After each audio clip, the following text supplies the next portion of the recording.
Auscultación pulmonar. La auscultación pulmonar consiste en escuchar sonidos respiratorios con el estetoscopio para evaluar la función pulmonar. Es importante tener un estetoscopio vía auricular y pedirle al paciente una respiración lenta y profunda. Auscultación en la cara posterior.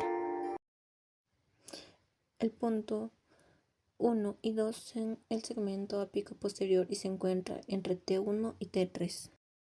El punto 3 y 4 corresponden al segmento apico superior y se encuentra ubicado en T3. Puntos 5 y 6 se encuentra en T7 en la región interescapular, siendo el segmento apico inferior. Puntos 7 y 8 se encuentra en la línea axilar posterior entre las costillas 7 y 8. Este es el segmento lateral. Punto 9 y 10 está a nivel de la T9 y T10 entre la línea media escapular, segmento posterior, cara anterior. Punto 1 y 2 se encuentra en el triángulo del ECOM, la clavícula y el trapecio, en el segmento apical del lóbulo superior.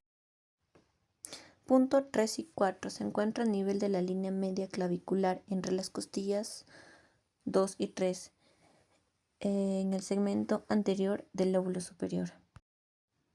Puntos 5 y 6 se encuentra ubicado en la línea media clavicular, tanto derecha e izquierda, en varones sobre el pezón y en mujeres en la línea axilar por debajo de la costilla 4.